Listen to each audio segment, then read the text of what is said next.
अस्सलामुअलैकुम। Welcome to my channel horror planet voice. चुड़ैल ने उस शख्स को बेसुध कर दिया और फिर सीना चीर कर उसका दिल निकाल कर खा गई।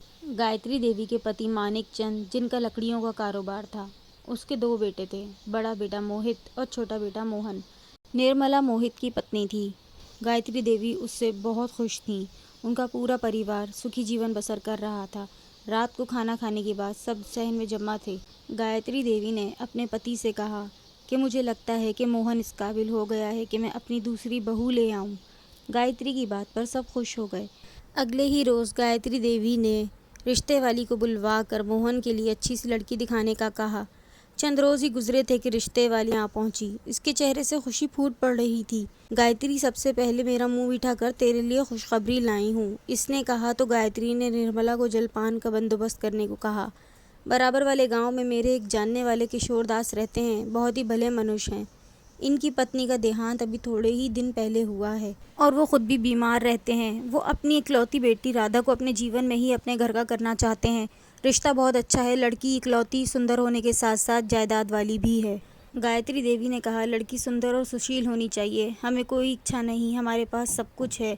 हम लड़की देखने चलेंगे। पहली ही मुलाकात में दोनों परिवार एक दूसरे को भाग गए और उसको ऐसे ही लोगों की तलाश थी जो शरीफ हों। इस तरह मोहन और राधा का रिश्ता तय हो गया। शादी में अभी वक्त था, इसलिए गायत्री की इच्छा पर सगाई की रस्म कर ली गई।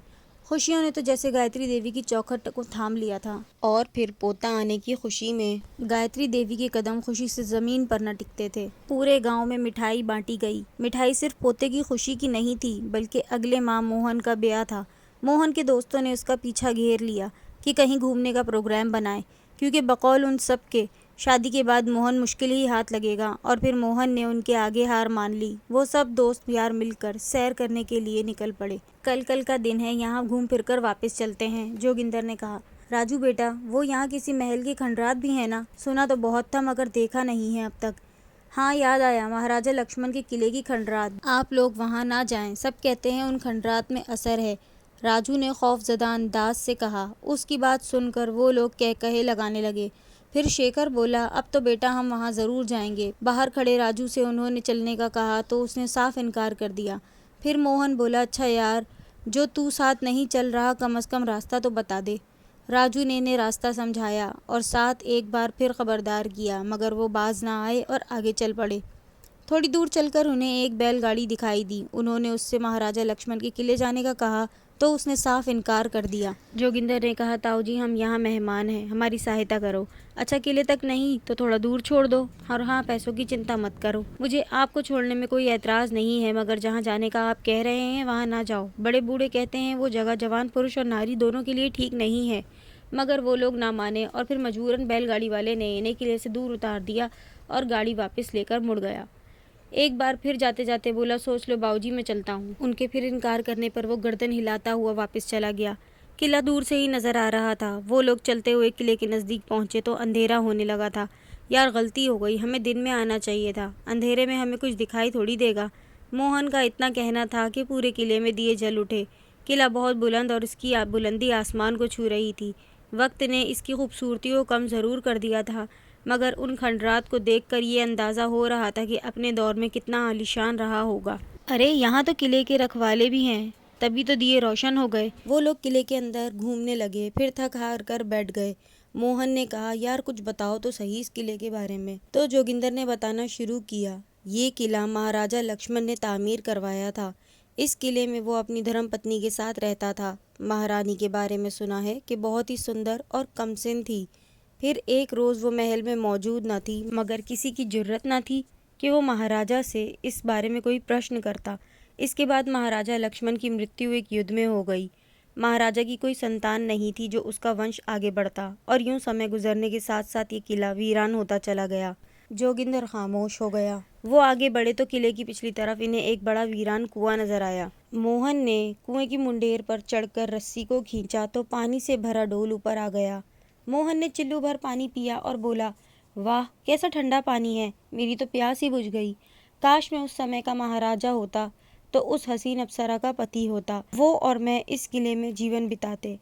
अरे ओ प्रेम दीवाने, तेरा ब्याह होने जा रहा है और तू यहाँ उस गुजरी हुई महारानी के साथ अपनी ख्याली प्रेम कथा बना रहा है। शेखर ने जोगिंदर के हाथ पर ताली मारते हुए कहा। सब हंसते हुए मोहन की जाने मुड़े तो एकदम उनकी हंसी रुक गई। मोहन कुएं की मुंडेर पर बैठा हुआ था। उसने दोनों हाथों से अपना सर थाम रखा था। इससे पहले कि वो चकरा कर गिरता, दोनों भागकर उसके पास पहुंचे। जोगिंदर ने बोतल निकालकर इसे पानी पिलाया। कुछ देर बाद उसकी हालत बेहतर हो गई। अरे भैया, ये तो प्रेम रोगी हो गया है, जब तो बर्दाश्त नहीं कर पाया इस सुंदरी की जुदाई, शेखर ने मोहन को छेड़ते हुए कहा। मोहन पर कपकपी तारी हो चुकी थी। शेखर और जोगिंदर ने इसे सहारा देकर उठाया और फिर वो लोग किले से बाहर आ गए। सूरज निकलने ही वाला था। यार, यहाँ तो कोई बैलगाड़ी नहीं मिलेगी, हिम्मत करके थोड़ा चल लो। फिर वो आहिस्ता आहिस्ता आगे बढ़ने लगे और पीछे पलटकर देखना भूल गए कि सूरज की पहली किरण निकलते ही दियों से रोशन पूरा किला अंधेरे में गुम हो गया। आगे चलकर इन्हें एक बैलगाड़ी मिल गई तो उस पर सवार होकर मौसी के घर गए। कुछ देर रुककर घर वापस चल पड़े।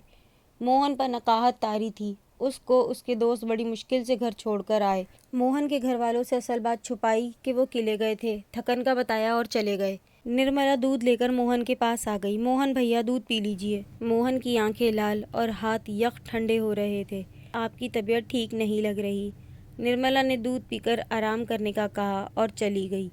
उनके घर की गाय बहुत बेचैन थी। निर्मला ने उसको प्यार किया और वो सोने चली गई। अगली सुबह जब निर्मला गाय के पास देखने गई तो वहाँ जाकर उसकी चीखें निकल पड़ी। वहाँ गाय की जगह उसकी बाकियात पड़ी थी। खुर से ऊपर तक का एक पैर जिसकी खाल गायब थी, खून में लथपथ गाय जिसका सर में से भेजा गायब था और उसकी अजियत में डूबी पथराई आंखें। निर्मला से ये सब देखा ना गया। घर वालों के साथ पूरा मोहल्ला जमा हो गया। सब समझे कोई खतरनाक जानवर इलाके में आ गया और उसी ने गाय का ये हशर किया है। निर्मला का रो रो कर बुरा हाल था। सबसे ज़्यादा ख्याल निर्मला ही रखती थी, मगर होनी को कौन टाल सकता है। ये तो बस शुरुआत थी जिससे बेखबर सब लोग अपनी अपनी राय दे रहे थे। हल्दी के लिए मोहन को लाकर बिठाया तो सारे रिश्तेदार उसे देखकर चौंक गए। मोहन का सुर्ख सफ़ेद रंग थाली में सजी हल्दी जैसा हो रहा था। इसकी आंखों के गिर्द स्याह हल्के पड़ गए थे और वो खामोशी से सर झुकाए पालती मारे बैठा हुआ था। फिर रस्में शुरू हो गई। निर्मला एक पैर पर नाच रही थी। रस्में ख़त्म हुई तो तमाम काम समेटकर वो बिस्तर पर थकन से चूर लेटी तो फौरन आंख लग गई। वो कितनी देर सोई मालूम नहीं, मगर उसकी आंख नन्हे मनीष के रोने की आवाज़ से खुल गई। मनीष को सुलाने के बाद राधा को प्यास महसूस हुई तो रसोई घर में पानी पीने के लिए गई। पानी उसने होठों से लगाया। अचानक कोई चीज़ लहराती हुई उसके हाथ पर आके लगी। ग्लास एकदम उसके हाथ से छूट गया। वो कोई नरम चीज़ थी। उसने मुड़कर सवाल किया। रसोई घर से बाहर आई। कौन है? जवाब में सिर्फ हवा ज़ोर से गुजरी। निर्मला के जिस्म में खौफ से सनसनाहट होने लगी। वो तेज़ कदम उठाती कमरे में आ गई और दरवाज़ा बंद कर लिया। बिस्तर पर दुबक कर लेट गई। निर्मला को अभी तक अपने हाथ पर उस चीज़ का लम्स याद था। वो जो भी चीज़ थी ज़िंदगी की हरारत से भरपूर थी। आखिर क्या चीज़ थी वो? निर्मला सोचते सोचते नींद की वादियों में गुम हो गई। सुबह का उजाला फैला तो निर्मला बाहर निकली। इसके सास ससुर भी जागे हुए थे। निर्मला पूजा के बाद नाश्ता बनाने रसोई घर की तरफ चल दी। मोहित मोहन को सहारा देकर ले आया। मनीष गायत्री देवी की गोद में था। निर्मला ने सबको नाश्ता दिया। नाश्ते के बाद सब कामों में मसरूफ हो गए क्योंकि शाम को बारात जाना थी। मगर मोहन को देखकर किसी को यकीन न आ रहा था कि इस नौजवान की आज शादी है। वो बुत बना खामोश बैठा हुआ था। दूसरी तरफ मंडप सजा हुआ था और लड़के वाले के स्वागत के लिए लड़की वाले मुंतजिर थे। बारात पहुंची। सबके चेहरे खुशी से खिल उठे। सब मंडप के गिर्द जमा हो गए। दूल्हा दुल्हन के आते ही रस्में शुरू हो गईं। दूल्हा दुल्हन को फेरों के लिए खड़ा किया गया। इससे पहले कि वो अग्नि के गिर्द फेरे लेते, कोई बोझ मोहन पर आ गिरा जिसकी वजह से वो लड़खड़ाकर गिर पड़ा। वो बड़ी मुश्किल से सीधा हुआ मगर उससे खड़ा नहीं हुआ जा रहा था। क्षमा चाहता हूँ जमाई जी, मेरी जिद के कारण ब्याह आगे ना किया गया। आपकी तबीयत तो अभी तक सही नहीं लगती, किशोर दास ने हाथ जोड़ते हुए कहा। नहीं नहीं पिताजी, वो तो बस मैं अपना संतुलन खो दिया, अब ठीक हूँ। मोहन ने शर्मसार किशोर दास के हाथ जोड़े हुए को थाम कर कहा। पंडित जी ने फिर मंत्र पढ़ना शुरू कर दिए। फेरे शुरू होते ही मोहन को एक कदम उठाना भी दुश्वार लग रहा था। इसके ऊपर बेइंतहा बोझ था। 7वें और आखिरी फेरे को पूरा करना मुश्किल हो रहा था। मोहन के कदमों से जान निकली जा रही थी। उसने आशीर्वाद लेने के बजाय एक तरफ जाकर बैठ गया। सब मोहन के पास दौड़कर आ गए। जब मोहन की तबीयत कुछ बेहतर हुई तो राधा की विदाई कर दी। निर्मला और मोहित पहले ही जा चुके थे ताकि घर प्रवेश की तैयारी कर सके। निर्मला ने दूल्हा दुल्हन की आरती की, फिर चावल से भरा कलश दहलीज पर रख दिया। राधा ने पैर से कलश गिराया और अंदर रखी थाली में पैर रखे। इसके रंग में डूबे पैर के निशान जमीन पर बिछी चादर पर छपने लगे। सब लोग अंदर चले गए। निर्मला चादर उठाने के लिए झुकी तो चौंक कर रह गई। राधा के कदमों के निशान के ऊपर एक हल्का सा निशान भी था जो उल्टे पैरों का था। इससे पहले कि निर्मला कुछ सोचती तो गायत्री की आवाज़ आई तो उसने जल्दी से चादर उठाकर अलमारी में रख दी और तेज तेज कदम उठाती आवाज़ की सिमत चली गई। मोहन कमरे में आया। राधा बिस्तर पर घूंघट निकाले बैठी हुई थी। मोहन ने दरवाज़ा बंद किया और बात करना तो दूर राधा की तरफ देखे बगैर बिस्तर पर लेट गया। राधा काफ़ी देर इंतज़ार करती रही। बैठे बैठे उसकी कमर दुखने लगी तो उसने झिझकते हुए अपने हाथों से घूंघट हटाया और तिरछी नज़रों से मोहन को देखा। इसकी आंखों से आंसू जारी हो गए। मेरे पति ने तो मेरी तरफ देखना गवारा नहीं किया। कहीं मोहन जी किसी और से प्रेम तो नहीं करते और परिवार वालों के कहने पर मुझसे ब्याह कर लिया हो। वो दिल ही दिल में न जाने क्या क्या विचार लिए सोच रही थी। रात का जाने कौन सा पहर था। राधा ने करवट बदली तो चौंक गई। वो अपने बिस्तर के बजाय फर्श पर पड़ी थी। मोहन जी को मेरा एक बिस्तर पर सोना भी बर्दाश्त नहीं। उसने आंसू पोंछे और बिस्तर की जानिब बढ़ी।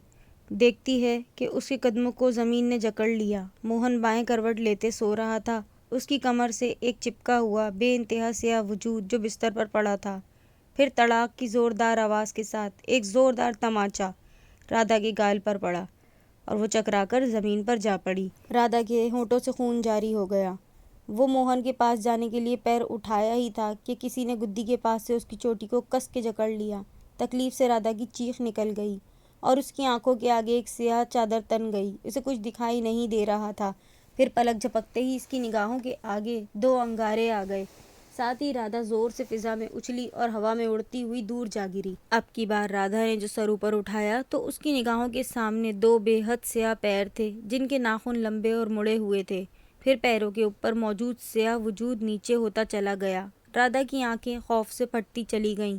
फिर उस वजूद के स्याह हाथ राधा के मुंह की तरफ बढ़ने लगे। फिर सूरज के निकलते ही राधा पूजा करने के बाद पलटी। सामने गायत्री देवी खड़ी थी। निर्मला ने उनसे आशीर्वाद लिया। निर्मला, आज राधा का ससुराल में पहला दिन है। उसको पूजा में शामिल होना चाहिए था। आखिर वो घर की लक्ष्मी है। गायत्री को राधा का पूजा में ना आना पसंद ना आया।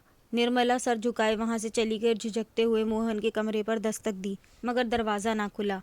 उसने रुक कर फिर दोबारा दस्तक दी मगर फिर दरवाज़ा ना खुला। निर्मला को समझ नहीं आ रहा था कि क्या करे। और दूसरी तरफ गायत्री देवी का गुस्सा। उसने धीरे से आवाज़ दी, देवर जी, मगर जवाब में खामोशी थी। निर्मला रसोई घर में जाकर नाश्ता बनाने लगी। जब वो नाश्ता परोसने लगी तो गायत्री ने उससे पूछा। इसने बताया तो गायत्री सर हिलाकर रह गई और वो चारों नाश्ता करने लगे। दिन के 12 बज गए। अब तो गायत्री देवी खुद गई और दरवाज़ा बजाया मगर अंदर से कोई जवाब न आया। काफ़ी देर आवाज़ देने के बाद दरवाज़ा ना खुला तो लोग परेशान हो गए। मोहित ने ज़ोरदार धक्के मारकर दरवाज़ा तोड़ दिया। अंदर मोहन बिस्तर पर दराज था जबकि राधा बिस्तर के बजाय कमरे के कोने में ज़मीन पर बैठी हुई थी। उसने दुल्हन वाली साड़ी बांधी हुई थी। वो खामोशी से गर्दन झुकाए हुए थी। राधा, निर्मला ने आगे बढ़कर राधा को हिलाया मगर वो पत्थर की मूरत बनी रही। निर्मला ने उसका चेहरा ऊपर उठाया तो राधा की आंखें फटी हुई थीं और उसके होंठ भिंचे हुए थे। इधर मोहित ने मोहन को हिलाया मगर वो टस से मस ना हुआ। इसकी सांसें चल रही थीं मगर दोनों सकते में थे। पहले वैद्य जी फिर शहर के बड़े बड़े डॉक्टर्स को बुलाया गया। पता चला दोनों को सकता हो गया है। रात इन दोनों के साथ कमरे में क्या हुआ किसी को मालूम न था। राधा के पिता ये खबर बर्दाश्त न कर सके और परलोक सधार गए। गायत्री देवी के घर में तो मानो कयामत आ गई थी। जवान बेटा और बहू सकते में थे। कब ये सकता टूटता कुछ खबर न थी। दोनों बिस्तर पर बराबर लेटे रहे। गायत्री और निर्मला दोनों की देखभाल करती रहीं। निर्मला अपने बिस्तर पर सोई हुई थी। मोहित दूसरी करवट लिए सो रहा था जबकि मनीष पालने में सो रहा था। निर्मला को नींद में अपने चेहरे पर किसी गर्म चीज़ का एहसास हुआ। कोई चीज़ रेंग रही हो। इसने नींद में हाथ से हटाया तो गर्दन से होती हुई पैरों तक जा पहुंची। इसने पैरों को रगड़कर उसको हटा दिया। एहसास खत्म हो गया तो वो फिर गहरी नींद में चली गई। लम्हा ना गुजरा था कि निर्मला के पैर के तलवे में किसी ने जोर से गुदगुदी की कि निर्मला उछल पड़ी कि कहीं कोई सांप वगैरह तो नहीं आ गया कमरे में। वो ख्याल से तीर की तरह बिस्तर से निकली और मनीष के पास आई। मनीष दाईं करवट लिए आराम से सो रहा था कि थोड़ी ही देर में कुछ अजीब सी आवाज़ें आना शुरू हो गईं। निर्मला ने ताक़ुब किया तो उसे किसी चीज़ की दुम नज़र आई। देखते देखते जब उसकी नज़र ऊपर पड़ी तो आदमी की कामत वाला बेहद सियाह लंगूर था। इससे पहले कि निर्मला कुछ करती, वो सियाह लंगूर झपट कर निर्मला से चिमट गया और अपने पंजे से निर्मला का मुंह बंद कर दिया। निर्मला ने जोर लगाकर उसका सियाह लिजलिजा सा पंजा अपने मुंह से हटाने की कोशिश की, मगर वो कामयाब ना हो सकी। लंगूर उसे घसीट कर सहन के दरख्त के पास ले आया और निर्मला को नोचना शुरू कर दिया। उसके नाखूनों ने निर्मला के बदन पर खराशें डाल दी। फिर उस लंगूर ने निर्मला को नीचे ज़मीन पर गिरा दिया और उसकी गर्दन पर अपने नोकीले दांत गाड़कर भंबोड़ने लगा। तकलीफ ने निर्मला को झंझरा दिया। इसने पूरे शरीर की ताकत जमा करके सियाह लंगूर को धक्का दिया और उठकर दौड़ी और दरवाज़ा बंद कर लिया। वो दरवाजे से लगी गहरे गहरे सांस ले रही थी। फिर निर्मला ने ज़ोर ज़ोर से रोना शुरू कर दिया। उसकी आवाज़ से मोहित की आंख खुल गई और वो उठकर निर्मला के पास आया। निर्मला इतना हवास बाख्ता थी कि मोहित को लंगूर समझी, हाथ चलाने लगी और चीखी, दूर रह मुझसे, दुष्ट पापी दरिंदे। उसको मोहित ने पकड़कर झंझोड़ा। निर्मला, मैं हूँ मोहित। तो निर्मला रुककर उसको देखने लगी और एकदम उससे लिपट कर रोने लगी। मोहित ने उसे चुमकारा। फिर निर्मला ने मोहित को सारी बात बताई। मोहित ने इसे बिस्तर पर बिठाया, खुद दरवाज़ा खोलकर बाहर आया, मगर सहन खाली था। उसने अच्छी तरह देख लेने के बाद निर्मला को बताया, मगर निर्मला भी सुनने को तैयार न थी। मोहित ने गायत्री देवी को बुलाया। उन्होंने जब निर्मला की हालत देखी तो वो खौफजदा हो गईं। निर्मला की गर्दन, पेट और शरीर के हिस्सों पर कटखने लंगूर के दांतों के निशान वाज़े थे और निर्मला की साड़ी भी बिखरी पड़ी थी। उन्होंने निर्मला के सर पर हाथ फेरा और बोली, चिंता न कर बहू, ऐसे बेशरम लंगूर होते हैं जो आवारा फिरते हैं और नारी को देखकर ऐसी हरकतें करते हैं। उन्होंने निर्मला को शांत किया और उसके जख्मों पर मरहम लगाकर उसे सुला दिया। मानिक चंद अपने कमरे से निकले, छत पर बने कमरे में आ गए। रात का खाना खाने के बाद ये रोज़ का मामूल था। उन्होंने पान की गिलोरी मुंह में रखी और रेडियो पर गाने सुनने लेट गए। एकदम रेडियो बजते बजते रुक गया। मानिक चंद ने चौंक कर आंखें खोल दी। उन्होंने सर घुमाकर रेडियो की तरफ देखा, मगर रेडियो अपनी जगह से गायब था। वो हैरान होकर उठ बैठे और कमरे में नज़रें दौड़ाईं, मगर कमरे में सन्नाटा था। फिर एकदम गाने की आवाज़ आई, मगर वो आवाज़ कमरे के बाहर से आ रही थी। मानिक चंद ने बिस्तर से उतरकर पाँव में जूतियां पहनी और कमरे से बाहर निकल आए। रेडियो सामने बनी छत की मुंडेर पर रखा हुआ था। मानिक चंद हिचकिचाते हुए आगे बढ़े। इससे पहले कि वो रेडियो उठाते, किसी ने उनका कुर्ता पीठ से पकड़कर खींचा। वो पीछे मुड़े तो वहाँ एक सियाह लंगूर था और साथ मुंडेर पर एक औरत घघरा पहने बैठी हुई थी। उसने सुर्ख रंग की चुनरी का घूंघट निकाला हुआ वो टांगे आगे पीछे हिला रही थी। कौन है? मानिक चंद ने पूछा। बड़ी जवानी चढ़ी है तुझे, गानों से दिल बहला रहा है, उस औरत ने बेहुदा अंदाज से कहा। चलो निकलो यहाँ से, तुम ज़रूर घोगे के घर से आई होगी, वही ऐसे बेहुदा लोगों से मिलता है। मानिक चंद ने अपने महल्ले के एक बेकार आदमी का नाम लिया। तू हटाएगा हमें यहाँ से? वो औरत कूद कर नीचे उतर आई। और ये अपना पालतू बंदर भी लेती जा। मानिक चंद समझा वो औरत जा रही है। उस औरत ने करीब आकर जो अपना घूंघट उठाया तो मानिक चंद का खून जमने लगा। उस औरत ने मानिक चंद को ज़मीन पर धक्का दिया और उसका सीना चीरा, दिल निकालकर चबाने लगी। फिर उसने मानिक चंद का कलेजा निकाला और उसे चबाने लगी। सियाह लंगूर बेचैनी से इधर उधर कूद रहा था कि कब उसकी बारी आएगी।